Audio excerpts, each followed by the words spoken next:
What's up, guys? My name is Joe, and today I'm going to talk about the Avengers Infinity War. And this is a spoiler version of my review. So if you don't want to see this, or you haven't seen the movie yet, and don't want to hear any spoilers, then this is a spoiler video. Don't watch it. Go watch the movie. Look, even Spider-Man knocks himself out in that. So go watch the movie.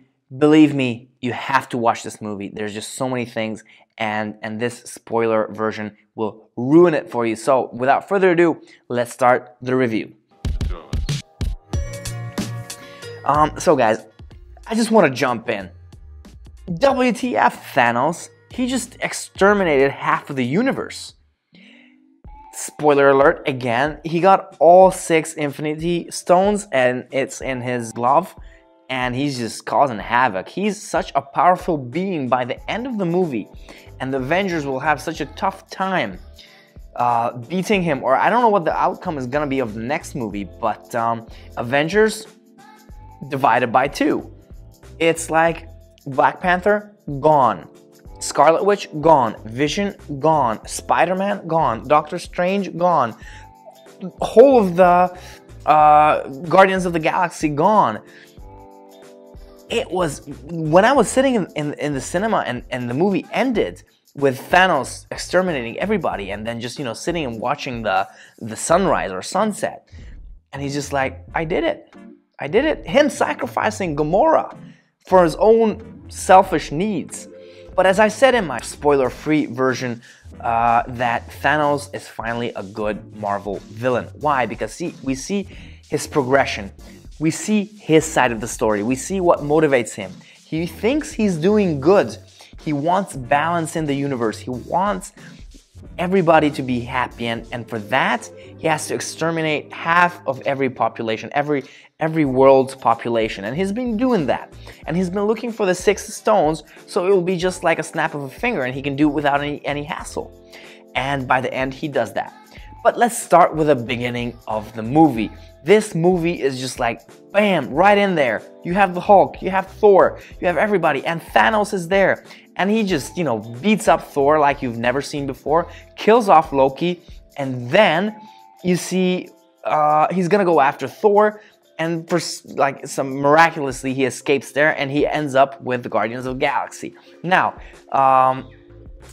it's just so awesome how they managed to Mix and match these different kind of teams, and it works out awesome. So Thor goes off to his own mission with the Guardians of the Galaxy, and he wants to get his hammer back, while half the Guardians goes off and tries to look for Thanos, and then Gamora ends up with Thanos, and then Gamora gets killed by Thanos for one of the Infinity Stones.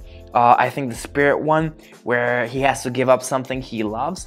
And we've actually seen the origin story of Gamora, how Thanos killed her parents and then adopted her, trained her to be an assassin, and he really loves Gamora, really loves her, and wouldn't want to hurt her. But in order to get the Spirit Stone, he has to kill her.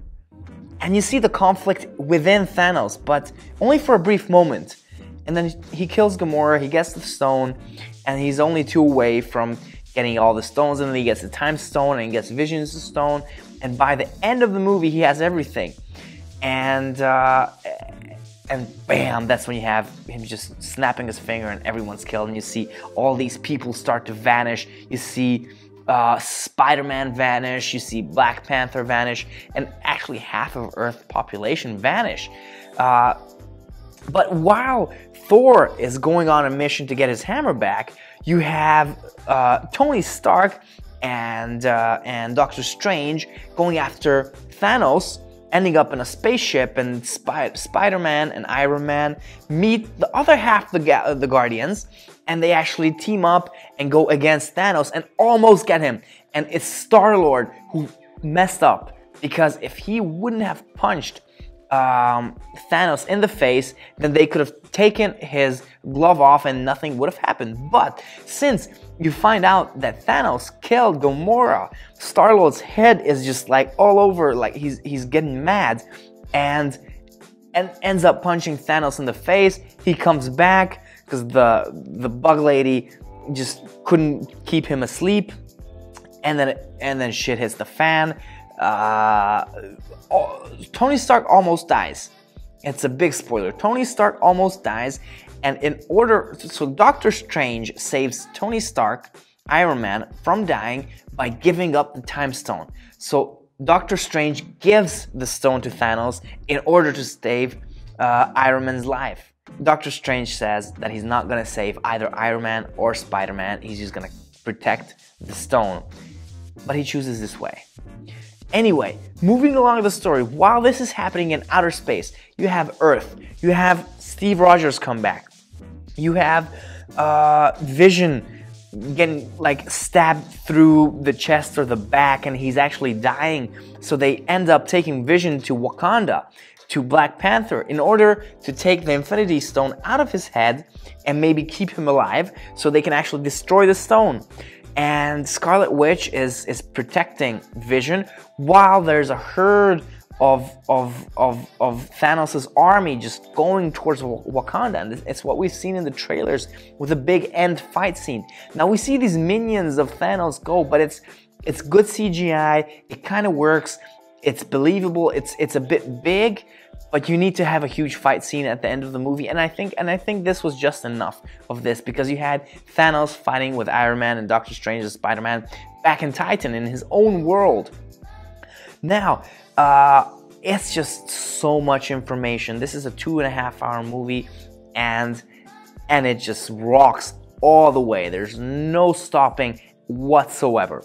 So you get all these characters come back. You have all these unique people working together, and the heroes that were combined were treated respectfully to their origin stories, to their style of movies. So the Guardians worked as they were the Guardians. Iron Man worked as he was the Iron Man. And once you put them together, they kind of worked, and they found a way, the perfect way, in order to mix these characters. So there's not just all one place, but they were scattered out. So you actually had 2-3 different storylines to follow.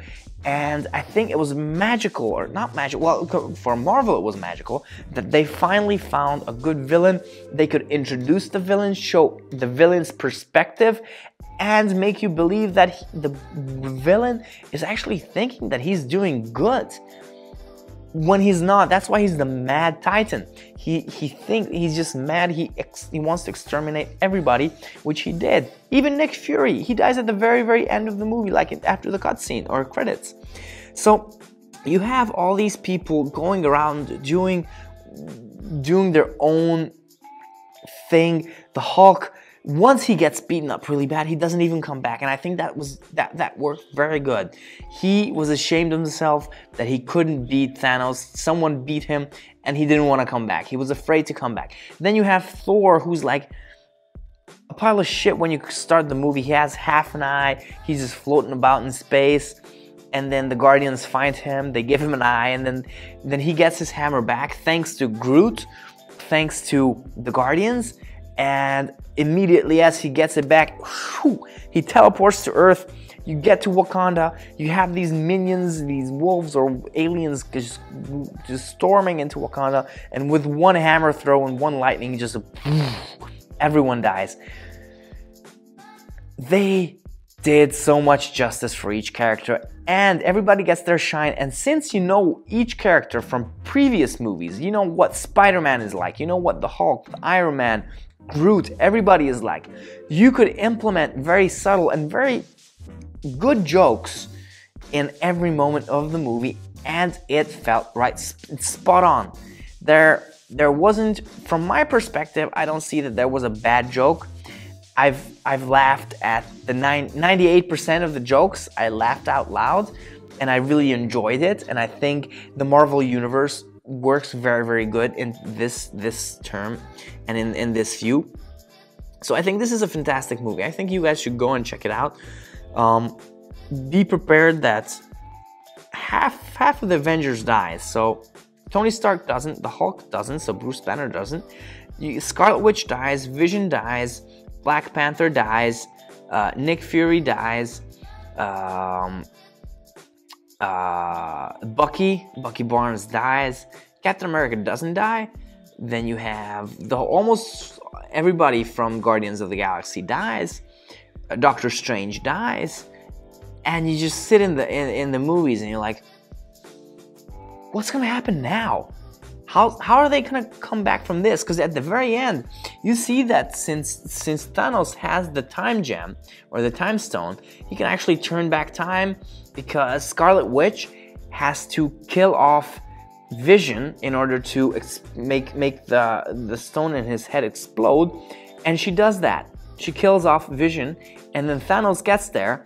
He just cranks it back up, or the time, he reverses time.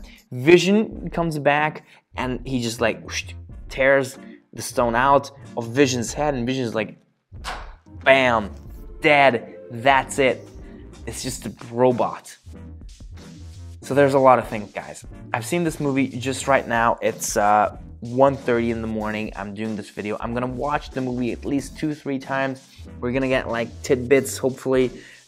If you want to see that, be sure to leave a comment. I thank you very much for watching this video. Until my next video, stay safe. Watch the Avengers Infinity War. And until the next video, thanks.